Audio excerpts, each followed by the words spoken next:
Lionel Messi metió un triplete histórico en su debut mundialista. Pero mientras medio mundo lo celebraba, Argelia hizo algo que pocos esperaban.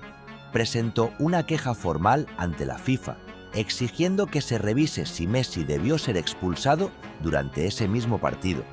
Y lo más curioso es que, mientras esto pasaba de verdad, en redes sociales empezaron a circular decenas de frases atribuidas a leyendas del fútbol que en realidad nunca fueron dichas.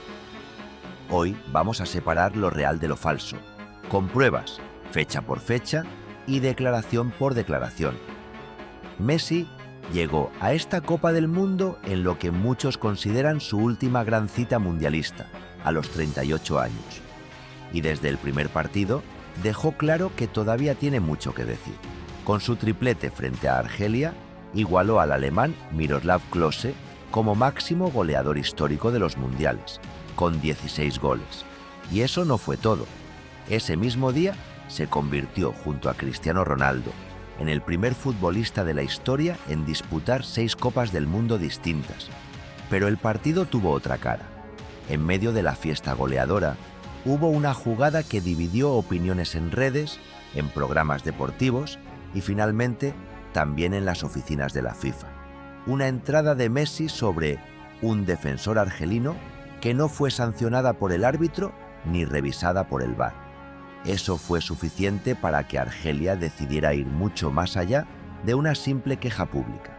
Y mientras toda esta polémica deportiva se desarrollaba de forma real y verificable, paralelamente estalló otro fenómeno, una ola de citas falsas atribuidas a entrenadores y exjugadores de fútbol, que se viralizaron tanto que hasta llegaron a ser citadas por figuras públicas que después tuvieron que retractarse. Hoy vamos a desglosar ambos fenómenos, sin mezclar lo que es verdad con lo que es pura invención. ¿Por qué Argelia decidió escalar esta queja hasta la FIFA en lugar de quedarse simplemente en redes sociales, como hacen la mayoría de las federaciones que no están de acuerdo con un arbitraje? ¿Tiene esto alguna posibilidad real de cambiar algo del resultado del partido? ¿O es simplemente un gesto simbólico? Y la pregunta que más nos interesa hoy: ¿por qué, casi al mismo tiempo que se conocía esta queja oficial, empezaron a aparecer en redes citas atribuidas a Zinedine Zidane, a Oliver Kahn, a Jamie Carragher y a otros nombres históricos que en realidad nunca existieron? Vamos a desglosarlo todo, paso a paso, con las fuentes reales delante. La noche en la que Messi volvió a hacer historia.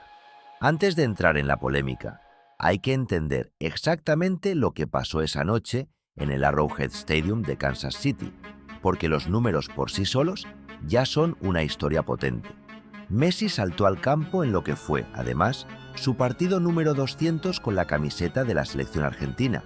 Al ser titular esa noche, se convirtió en el primer futbolista en la historia en disputar 6 Copas del Mundo distintas: 2006, 2010, 2014, 2018, 2022 y 2026. Cristiano Ronaldo igualaría esa misma marca al día siguiente con Portugal, así que durante 24 horas Messi tuvo ese récord completamente en solitario. El primer gol llegó a los 17 minutos, con una jugada que arrancó en los pies de Rodrigo de Paul, quien filtró el balón entre varias piernas hasta los pies de Messi. El capitán encaró de frente al arco y definió con la zurda al ángulo superior. El segundo gol llegó a los 60 minutos, tras un rebote del portero argelino. Y con el tercero, Messi completó su primer hat-trick en la historia de los mundiales, algo que no había logrado ni en 2006, ni en 2010, ni en 2014, ni en 2018, ni en 2022. Con esos 3 goles, Messi llegó a 16 anotaciones en Copas del Mundo, igualando en solitario la marca histórica que Miroslav Klose había establecido en 4 mundiales distintos entre 2002 y 2014. Y aquí viene un dato que muy pocos canales mencionaron en su momento. Pocos días después, en el segundo partido del grupo frente a Austria, Messi marcó un doblete que le permitió superar a Klose y quedarse como el máximo goleador histórico de los mundiales en solitario, con 18 goles. Es decir, Lo que en el primer partido fue igualar un récord histórico, se convirtió en cuestión de días en romper un récord que llevaba más de una década sin moverse. Además, Argentina cerró ese partido contra Argelia con una superioridad estadística total: 1,23 de goles esperados y 6 remates al arco, frente a 0 disparos a portería del equipo argelino. No fue solo un resultado favorable, fue una diferencia futbolística clara dentro del campo. Antes de hablar de cualquier polémica, hay que ser justos con lo deportivo. Esa noche, Messi no solo ganó un partido, hizo historia real y medible, con números que van a quedar en los libros del fútbol mucho después de que esta polémica puntual se haya olvidado. La jugada que encendió la polémica. En medio de esa actuación histórica, hubo un episodio que dividió opiniones. A los 31 minutos del primer tiempo, con Argentina ganando 1-0, Messi tuvo una entrada sobre el defensor y capitán argelino Ais Mandi. El árbitro polaco, encargado del partido, Szymon Marciniak, no mostró ninguna tarjeta en esa jugada, y desde la sala del VAR tampoco se solicitó una revisión. La jugada generó debate inmediato en redes sociales, con opiniones divididas entre quienes consideraban que merecía una sanción más severa y quienes pensaban que fue una jugada normal del fútbol de alta intensidad. Para entender por qué el árbitro decidió no sancionarla con una tarjeta mayor, hay que mirar el propio reglamento de la International Football Association Board, conocida como IFAB, que regula este tipo de decisiones a nivel mundial. El reglamento establece 3 niveles de gravedad para las entradas de este tipo: imprudencia, juego temerario o uso de fuerza excesiva. Solamente las 2 últimas categorías exigen obligatoriamente una tarjeta, ya sea amarilla o roja. En este caso, tanto el árbitro principal como el equipo del VAR interpretaron que la acción de Messi correspondía a la categoría de imprudencia, la cual no exige sanción disciplinaria mayor. Para que hubiera sido roja directa, debía considerarse que existió fuerza excesiva o que se puso en riesgo real la integridad física del rival, algo que en este caso ninguno de los árbitros consideró que ocurrió. Es un dato importante para evitar caer en la simplificación de «le perdonaron la roja por ser Messi». Existe un marco reglamentario específico detrás de esa decisión, aunque eso no significa que la decisión esté libre de debate legítimo, como ocurre con prácticamente cualquier jugada límite en cualquier partido de fútbol de alto nivel. La decisión arbitral tiene un respaldo reglamentario concreto, lo cual no impide que siga siendo una jugada discutible y que distintas personas, viendo la misma imagen, lleguen a conclusiones distintas sobre si la sanción fue la correcta. La queja oficial de Argelia ante la FIFA. Días después del partido, medios deportivos argelinos como TSA y Competition revelaron que la Federación Argelina de Fútbol había presentado un informe formal ante la FIFA. El reclamo no se limitó únicamente a la jugada de Messi, también incluyó una segunda acción ocurrida en el segundo tiempo, protagonizada por Alexis McAllister, a quien acusaron de impactar con el codo al centrocampista argelino Ibrahim Maza sin recibir ninguna sanción disciplinaria. Según la postura oficial de la Federación Argelina, la acumulación de ambas acciones podría haber derivado en expulsiones de jugadores argentinos, lo que habría permitido a Argelia disputar gran parte del encuentro con superioridad numérica. La Federación Africana solicitó formalmente que la FIFA analizara ambas jugadas y evaluara las decisiones tomadas por el equipo arbitral durante ese partido del Grupo J. Es importante ser honestos sobre las probabilidades reales de que este reclamo tenga algún efecto práctico. Más allá de la repercusión mediática que generó la presentación, este tipo de reclamaciones formales rara vez tienen consecuencias sobre el resultado final de un partido ya finalizado. No existe un mecanismo habitual en el reglamento de la FIFA para anular un resultado retroactivamente por una jugada no sancionada en su momento, salvo casos de manipulación comprobada, que no es lo que se está alegando aquí. El reclamo de Argelia es un hecho real, documentado y oficial, con 2 jugadas concretas señaladas, pero su impacto práctico sobre el resultado del partido es, según el funcionamiento habitual de estos procesos, prácticamente nulo. Lo que Zidane realmente dijo y lo que no. Aquí es donde hay que tener especial cuidado, porque el nombre de Zinedine Zidane apareció en esta historia por 2 vías completamente distintas, y mezclarlas sería un error. Por un lado, está lo que Zidane sí dijo realmente, en público, con cámaras grabando. El histórico francés salió a respaldar a Messi tras la polémica, declarando que había revisado la jugada varias veces y que, honestamente, no entendía por qué algunas personas estaban pidiendo tarjeta roja. Explicó que sí hubo contacto en la jugada, pero que el análisis debía contemplar también el contexto y la intención del jugador. Además, lamentó que la conversación pública se concentrara en una acción puntual de apenas unos segundos, en lugar de en la actuación completa de un jugador que acababa de marcar un triplete histórico y romper un récord centenario del torneo.